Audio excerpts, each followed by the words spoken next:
가성비 갑! 대패 삼겹살을 제대로 즐기는 방법을 공개한다. 후덥지근한 날씨가 되면 생각나는 시원한 면 요리. 대패 삼겹살과 신선한 채소를 곁들인 매콤새콤한 비빔 칼국수와 아이들부터 어르신까지 모두가 좋아하는 밥 반찬. 감칠맛 가득한 굴소스 양념이 쫄깃한 두부에 쏙 배인 대패 삼겹 두부조림. 누구나 쉽게 따라할 수 있는 신효섭 셰프의 집밥 레시피. 지금 시작합니다. 안녕하세요. 요리하는 위트가이 김동환입니다. 신효섭입니다. 반갑습니다, 셰프님. 네, 반갑습니다. 안 까먹으셨군요. 네, 이런 거 좋아합니다. 예. 자, 이번 한 주 신효섭 네. 셰프님에게 간단한 밥상 뚝딱 차릴 수 있는 아주 쉬운 요리 배워보고 있는데요. 오늘은 대패 삼겹살을 준비하셨습니다. 맞습니다. 이 대패 삼겹살은요, 돼지고기 중에서도 좀 비교적 가격이 좀 저렴하고요. 네, 맛있고. 또 이게 구이나 볶음용으로 다양한 요리에 활용하시기 굉장히 좋거든요. 그리고 또 한번 뭐 냉동실에 사시면은 뭐 라면에 좀 넣어서 드셔도 되고 이렇게 조금씩 쓸 수 있는 게 장점입니다. 네. 저는 이 대패 삼겹살 냉동만 있는 줄 알았는데 네. 오늘 냉장을 가지고 나오셨어요? 네, 대패 삼겹살이 사실은 이 기계로 썰잖아요. 네. 그러다 보니까 얼린 상태에서 썰다 보니까 이렇게 돌돌돌 말리거든요. 근데 냉장으로 썰 수 있는 기술이 사실은 냉장 그 기계가 굉장히 비싸요. 그래서 쉽게 볼 수는 없지만 요즘에는 또 이렇게 냉장으로도 구매를 할 수 있기 때문에 네. 이게 장점이 있어요. 이렇게 되면 뭔가 마리 요리 있잖아요. 여기에다가 뭐 미나리라든지 이런 것들 넣어서 돌돌돌 말아서 굽는 스타일의 요리를 해서 먹기에 굉장히 좋습니다. 유용하겠네요. 네, 그래서 냉장 대패 삼겹살도 오늘 보여드리는 겁니다. 네. 오늘은 어떤 종류를 사용하시나요? 오늘 둘 다 사용을 할 거예요. 네, 오늘 둘 다 사용을 할 거고요. 이 냉장 대패 삼겹살은요, 제가 구워서 면을 싸 먹을 수 있도록 이 비빔 칼국수 위에 곁들일 예정이고요. 예. 네, 그리고 냉동 대패 삼겹살은요, 이 두부와 함께 반찬으로 만드는 이 조리물을 만들 예정입니다. 자, 오늘 메뉴 비빔국수와 대패 삼겹살입니다, 여러분. 집중해 주시길 바라겠습니다. 저도 집중하겠습니다. 오늘 요리 비결 시작해 볼게요.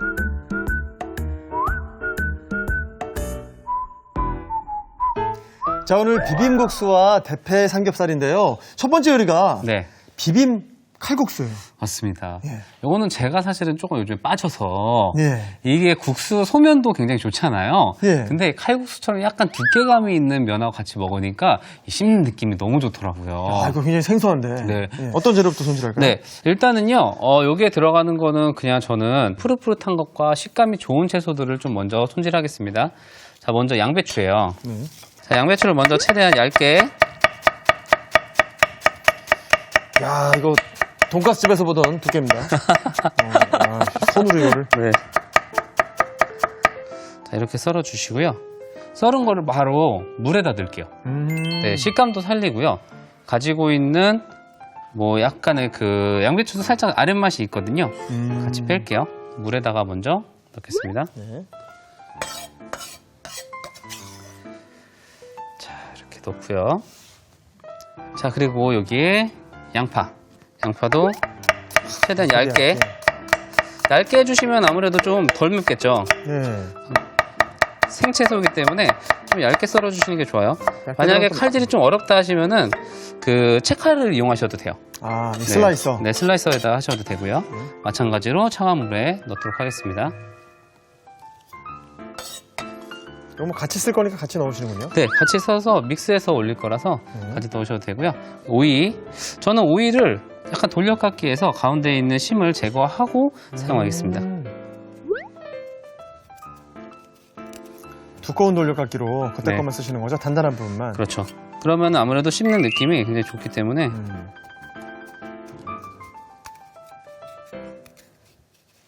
그리고 씨가 익기 전까지는 써도 괜찮아요. 이렇게 한 겹만 더 해서 쓰겠습니다. 네.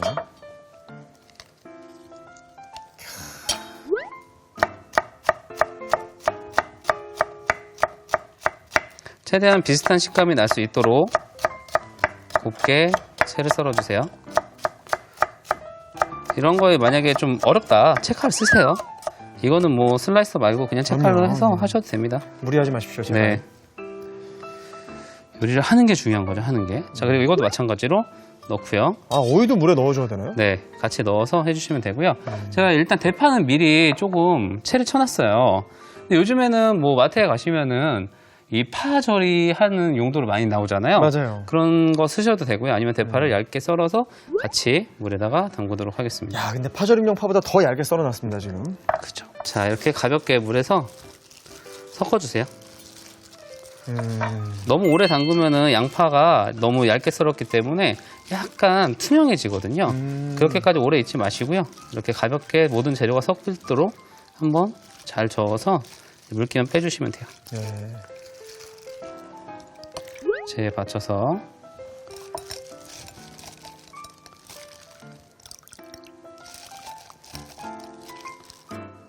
자, 이렇게 아삭한 식감을 가지는 채소들을 다 손질해 놨습니다. 네. 자, 그리고 이제 면을 좀 삶아 볼게요. 지금 보시면은 물이 끓고 있는데요. 네. 칼국수 면은 물론 브랜드나 상태에 따라 다르지만 그래도 5분 정도는 삶아 주셔야 돼요. 그리고 오늘 제가 좀 냉이잖아요. 네. 그러다 보니까 차가운 물에 들어가거나 얼음물에 들어가면 다시 좀 딱딱해지는 현상이 생기기 때문에 꼭 조금 더 삶아 주세요. 자, 그래서 오늘 넣고요. 그리고 칼국수나 소면을 삶을 때는 이 넘치는 경우들이 간혹 있기 때문에 옆에 차가운 물을 준비해 주시거나 아니면은 온도가 좀 어느 정도 됐을 때 불을 좀 줄여서 삶으셔도 괜찮아요. 네. 그 대신 온도가 너무 떨어진 상태에서는 줄이시면 안 되고요. 어느 정도 팔팔 끓었다 하면은 그때부터는 불을 좀 줄이고 한 5분 정도 삶아서 차가운 물에 잘 한번 헹궈 주시면 됩니다. 네. 제가 생면 삶을 때마다 느끼는 건데 물을 좀 많이 넣어야지 좋더라고요. 맞아요. 그래서 냄비는 좀 큰 거를 사용해 주시는 게 좋고요. 네. 만약에 큰 게 좀 여의치 않다 하시면 옆에 꼭 차가운 물을 꼭 준비하시고 삶아 주시는 게 좋습니다. 네. 지금 보시면은 거품이 올라오고 있잖아요. 네. 넘친다 할 때 차가운 물을 살짝 넣고 또 이제 온도가 올라가면은 또 거품이 또 일어나거든요. 그럴 때 또 살짝 넣어주시면 됩니다. 이게 찬물을 중간에 넣는다고 설리거나 이런 게 아니죠? 네, 그렇죠. 아무래도 거품이 전분이 끓어오르는 거를 방지해 주는 거고요. 이거 한 보통 삶을 때 한 3번 정도, 네, 3번 정도 물을 넣어주신다고 생각하시면 딱 좋습니다. 자, 이제 삶아진 거를 바로 헹궈서 준비해 놓을게요. 네. 자, 이렇게 어떤 과정을 거친 거죠, 면이? 네, 이제 한번 삶아낸 후에 네. 지금 차가운 물에다가 한번 다시 해서 열기를 뺐고요. 네. 아무래도 냉 스타일이다 보니까 여기에다가 얼음을 넣어서 좀 차게 준비를 해놨습니다. 시원한 상태로. 네. 양념장도 만들어야 되잖아요. 자, 일단 레몬즙,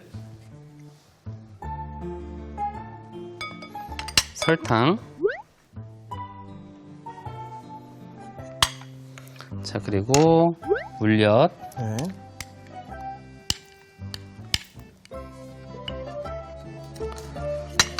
자, 그리고 여기 간장이에요. 잘 저어줄게요. 설탕이 녹을 때까지는 일단 잘 저어줄게요. 자, 그리고 색깔이 좋게 고춧가루 넣어줄 거고요. 자, 그리고 여기 이제 고추장을 넣어 들어갑니다.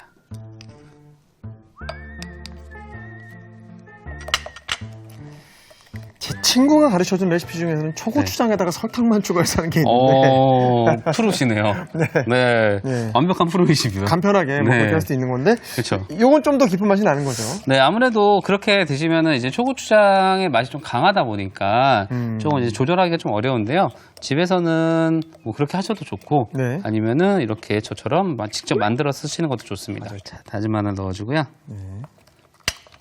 자, 그리고 저는 여기다 고추기름을 넣습니다. 그럼 매운맛도 싹 올라오면서 기름의 그 고소한 맛도 있거든요. 네. 고추기름을 넣어주시는 거예요.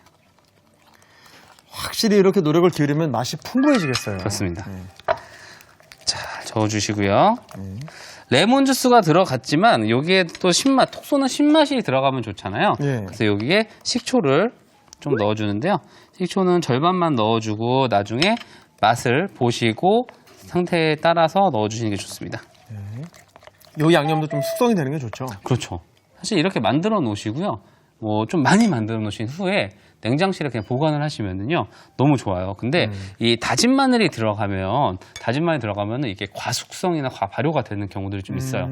그래서 드시는 거는 너무 오래 드시지 마시고 한 열흘, 예. 네, 열흘 정도 안에는 다시 또 드시면 됩니다. 꽤 오래 보관이 가능하네요. 네. 자, 식초는 제가 옆에 살짝 놔두고 이렇게 양념장까지 만들어 놨습니다. 네. 자, 그리고 여기에 그냥 국수만 먹었을 때 뭐가 심심하더라고요. 네. 여기에 대패 삼겹을 구워서 올리도록 하겠습니다. 이게 하이라이트입니다. 맞습니다. 자, 일단 예열이 좀 된 상태에서 고기를 올려주시는 게 좋고요. 또 이게 냉장이고 대패다 보니까 굉장히 얇잖아요. 그래서 오랫동안 굽기보다는 좀 빨리 구워주시는 게 좋고요. 좀 만약에 고소한 맛을 좋아하신다 하시면은 조금 오래 구워서 기름에다 약간 튀겨지듯이 굽는 게 좋습니다. 거의 뭐 베이컨 수준의 네. 냉장 대패 삼겹입니다. 근데 이게 굉장히 얇기 때문에 조금만 가열이 돼도 쫙 줄어들거든요. 하지만 베이컨처럼 그 소금에 절여 있는 게 아니기 때문에 맞아요.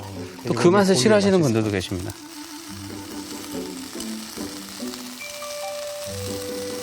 아주 프라이팬에 딱 맞게 준비를 또 하셨습니다. 자, 그리고 여기에 후추. 또 오늘은요, 이게 지금 위에 고명으로 올라가는 거잖아요. 근데 약간 바삭하게 구워도 맛있어요. 제가 기름을 하나도 안 넣고 했잖아요. 네. 여기에 있는 이제 돼지 기름이 쫙 올라오는데 그 기름만 딱 활용해가지고 약간 바삭하게 구워도 매력이 있거든요. 오늘 조금 바삭하게 한번 구워서 드려볼게요.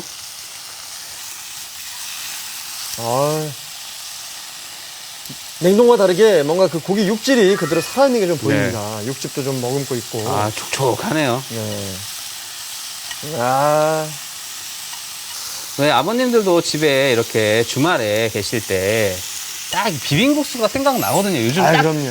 철이 딱 날씨가 비빔국수가 딱 생각날 때예요. 이럴 때 비빔국수 위에 어머님 요 삼겹살 대패 삼겹살 한 몇 장만 딱 올려줘도 최고입니다. 그럼요. 네. 우리 작은 삼촌이 금요일 만들면 그렇게 신문지를 펴오세요. 고기 구우려고. 그렇죠. 아, 냄새가 난리가 났네요.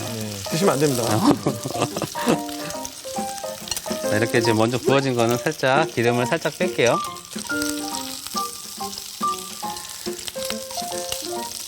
자, 이렇게 살짝 한번 해서 자, 여기에 기름을 살짝 제거할게요. 깔끔하게 기름까지 제거했습니다. 네. 옆에다 놓고요. 이제 버무려 볼까요? 네. 네. 또 손으로 준비하시는군요. 네. 자, 물기를 좀 잘 털어서. 근데 진짜 얼음에 들어가 있으니까 불지 않고 탱글탱글하네요, 계속.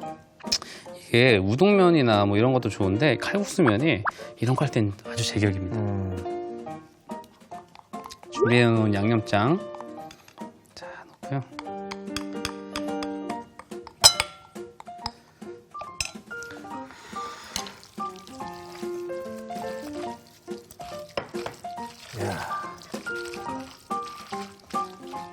굉장한 비주얼입니다.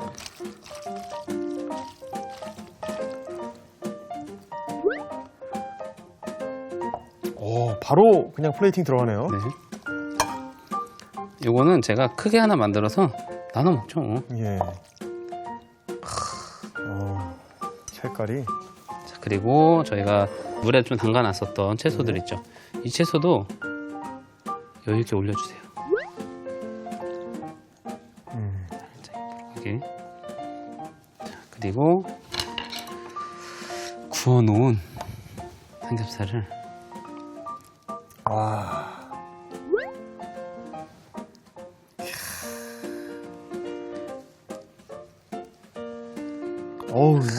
오전부터 침 넘어가시겠다, 다들. 와. 자, 이렇게 해서 완성해 보겠습니다. 네, 이렇게 비빔 칼국수 완성됐습니다.